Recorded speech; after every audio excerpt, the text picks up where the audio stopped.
Hello everyone, I'm Joseph Junta, welcoming you to today's special edition of the DMSO Listening Room. March 13, 2020 marks the one-year anniversary of the orchestra's stoppage due to the global pandemic that has affected all of our lives. I never thought I would ever experience anything like this in my lifetime, and I suspect you all feel the same. The year-long isolation has tested our patience in many ways, but it has also rejuvenated that pioneering attitude of our ancestors as they made their way across the Great Plains for a better life.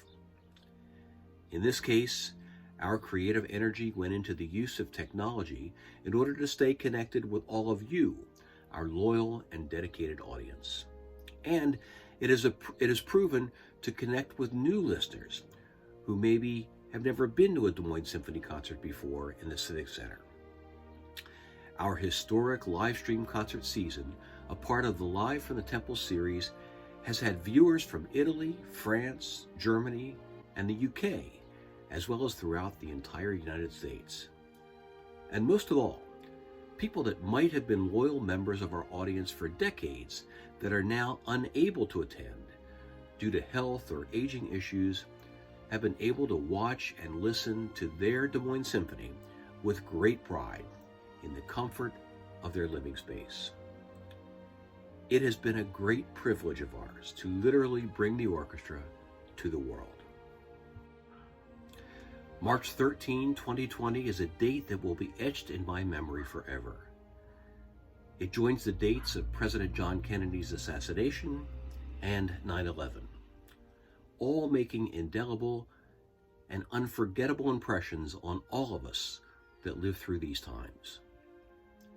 On March 11 and 12, 2020, we had our usual rehearsals in preparation for our weekend performances of Carl Orff's enormously challenging Carmina Burana, with over 300 people on the Civic Center stage.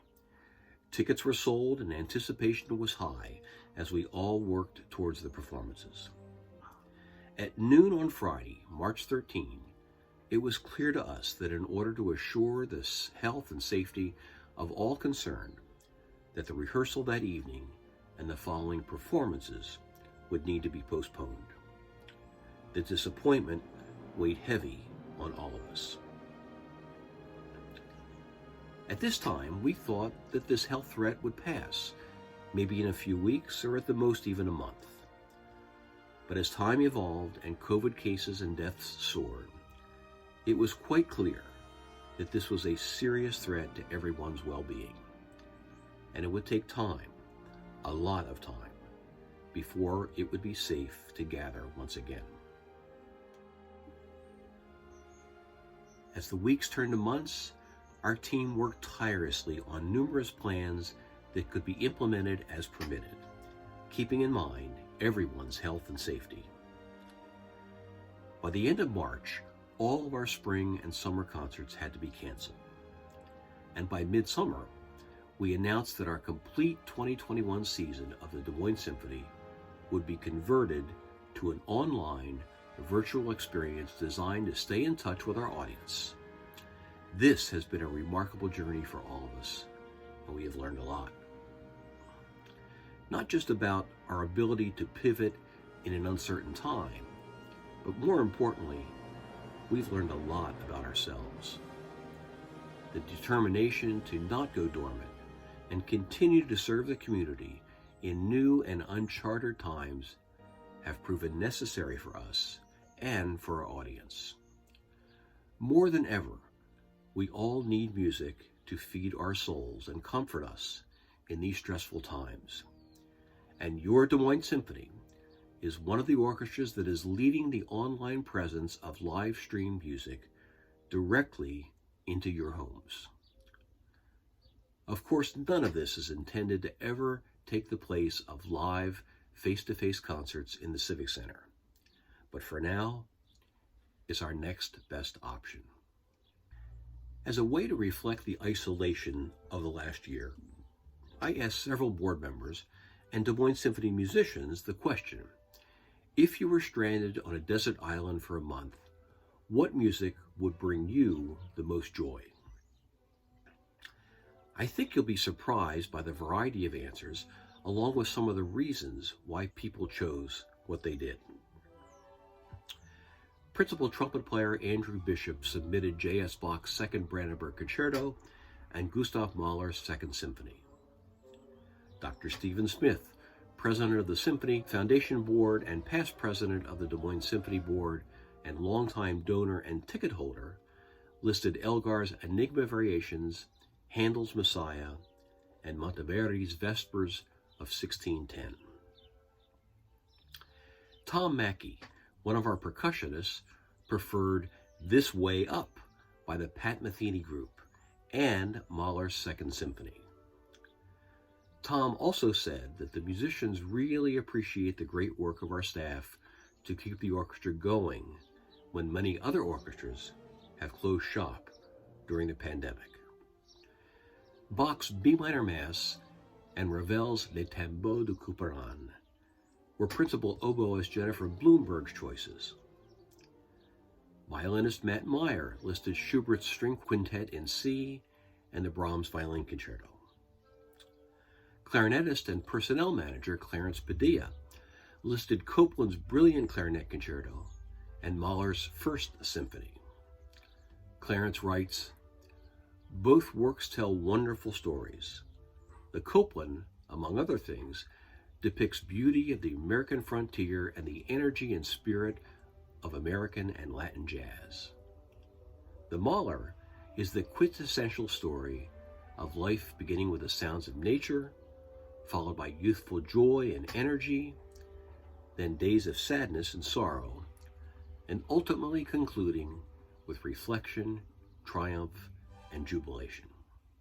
The current president of the Symphony Board, Angie Sanders, prefers Elgar's Enigma Variations, specifically the Nimrod Variation, which is programmed into her alarm and wakes her up every morning, and the 6 Brandenburg Concerti, with a preference of the second. Principal bassist Dominic Azkoul would listen to Mac Miller's Circles and Mahler's Symphony No. 7. Principal trombonist Casey Maday lists Mahler's Symphony No. 2 and Richard Strauss's Alpine Symphony. Casey writes, "I have always loved Mahler's Second Symphony, The Resurrection, but the emotions it stirs now are like nothing ever before. It's been a trying year, and I am hopeful the performing arts community will have a resurrection as powerful as the finale of Mahler's piece." Flutist Sonja Giles wrote that we actually have been isolated on our own islands for 12 months and chose Beethoven's Seventh Symphony and Brick House by the Commodores. She continues that the Beethoven has become her neighborhood walking music. While looking at the branches in a tree, observing the clouds floating by, and the birds flying overhead. The Commodores remind Sonja of her college days, and it's upbeat. Violinist Madeline Capistran is a huge J.S. Bach fan, as reflected in her choices: his Third Violin Sonata and the St. Matthew Passion, specifically the bass aria Mach dich mein Herz rein, which roughly translates to "get into my heart." Associate Concertmaster Julie Fox Henson lists a piece she discovered on WQXR, the public radio station in New York City, by Dora Bright, the intermezzo from her piano concerto. She says the colors of the piano and strings and horn are very soothing to her. She also lists Beethoven's Seventh Symphony, reporting that it transcends time for her.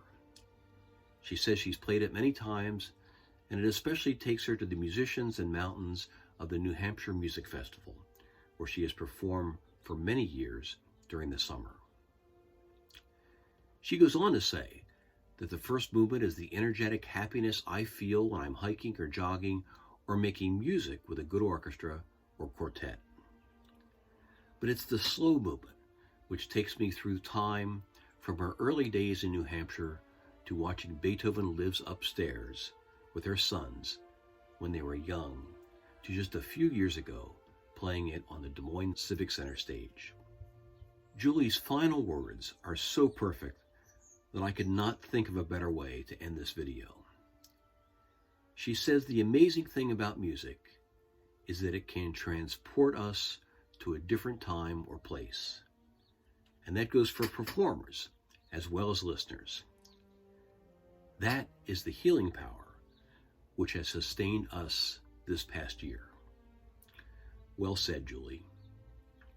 Well, we all miss playing for you, and we look forward to seeing you all again in the Civic Center once it's safe to gather. And just imagine the celebration when that day finally arrives. Until then, stay safe and stay well. And remember that right after this video, you can click on the link that takes you to some of the pieces I just mentioned. Thanks so much for joining me on this special edition of the DMSO Listening Room.